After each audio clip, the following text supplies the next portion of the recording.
नमस्कार दोस्तों, अगर आप भी अपनी गरीबी से परेशान होकर अपने भाग्य और भगवान को कोसते हैं तो ये कहानी आपके लिए बहुत ही महत्वपूर्ण होगी। हो सकता है कि इस कहानी को अपनाने से आप गरीबी से निकलकर अमीर बन जाए। तो आइए दोस्तों, इस कहानी को शुरू करते हैं। किसी गांव में एक गरीब किसान रहता था। उसके घर में उसकी पत्नी और वो किसान दो ही लोग रहते थे। उनके दिन बहुत ही गरीबी से गुजर रहे थे। किसान के पास कुल जमा एक गाय और 2 बोरी अनाज ही था। पति पत्नी दोनों ही दिन रात अपने भाग्य को कोसते रहते थे और भगवान से शिकायत करते थे कि उन्हें इतना गरीब क्यों बनाया। इसी तरह से दोनों के दिन गुजर रहे थे। एक दिन उस गांव में एक साधु आया। वो गांव भर में भिक्षा मांगता हुआ उस किसान के घर भी पहुंचा। जैसे ही साधु ने किसान के घर आवाज़ लगाई, उसकी पत्नी अपने भाग्य को कोसना शुरू कर दिया।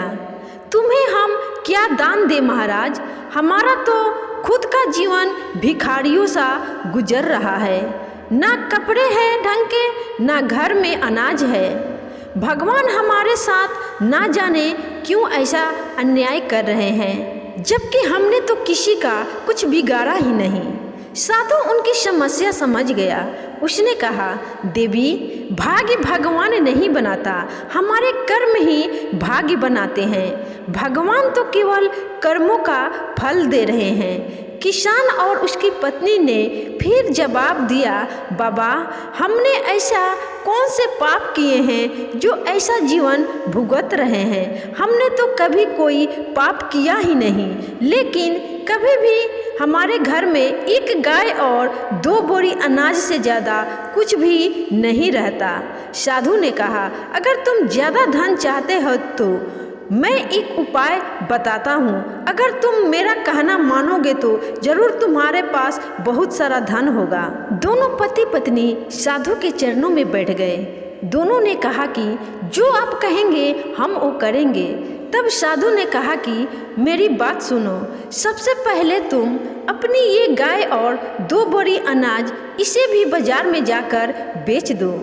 पति पत्नी दोनों सहम गए और बोले, महाराज, अगर ये भी बेच दिया तो हमारे पास तो कुछ बचेगा ही नहीं, हम तो और कंगाल हो जाएंगे। दोनों ने जवाब दिया एक साथ। तब साधु ने समझाया, मैं जो कह रहा हूँ वैसा करो, अगर नुकसान हुआ तो भरपाई मैं कर दूंगा। मैं तुम्हें फिर से एक गाय और 2 बोरी अनाज ला दूंगा। डरते डरते दोनों राजी हुए। किसान ने बाजार में जाकर गाय और अनाज को बेच दिया, धन लेकर घर लौटा। फिर साधु ने कहा, अब एक काम करो, इस धन से उन गरीबों को भोजन कराओ जिनके पास खाने को कुछ नहीं है। किसान ने वैसा ही किया, कई गरीबों को भोजन करा दिया।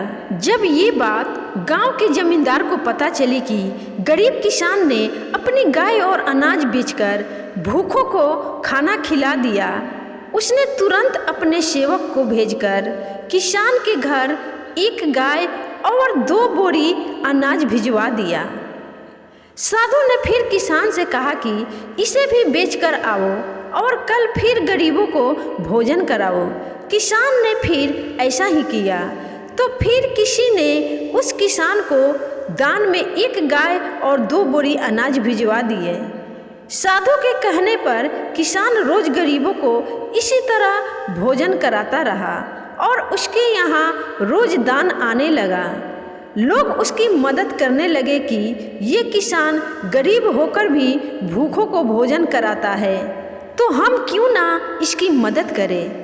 इसी तरह से धीरे धीरे उस किसान की ख्याति दूसरों गांवों में भी फैल गई। धीरे धीरे दान आने का दायरा बढ़ता गया। इसी तरह बहुत दिन गुजर गए। किसान गरीब से संपन्न हो गया। उसने एक दिन साधु से पूछा कि अचानक मेरे भाग्य में इतना अनाज और धन कैसे आ गया।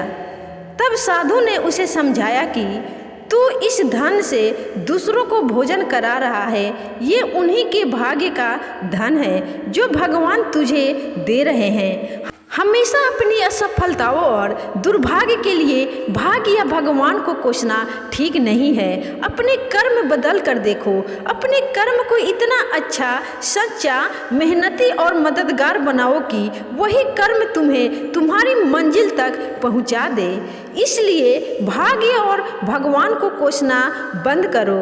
कभी कभी ऐसा भी संभव होता है कि हम वैसा कर्म नहीं करते कि हमारा भाग्य हमारा साथ दे। इसलिए दोस्तों, कर्म को बदलो, अच्छा इंसान बनो, भाग्य खुद चमक जाएगा। बाकी भगवान पर विश्वास करके उन्हीं पर सब छोड़ दो। दोस्तों, अगर आपको यह कहानी अच्छी लगी हो, इस कहानी से आपको अच्छी सीख मिली हो, तो प्लीज़ इस कहानी को लाइक करके शेयर जरूर कर देना और एक प्यारा सा कमेंट कर देना। आज के लिए इतना ही दोस्तों, फिर मिलूंगी किसी और शिक्षाप्रद धार्मिक कहानी के साथ। तब तक के लिए आप सभी को बाय बाय, धन्यवाद।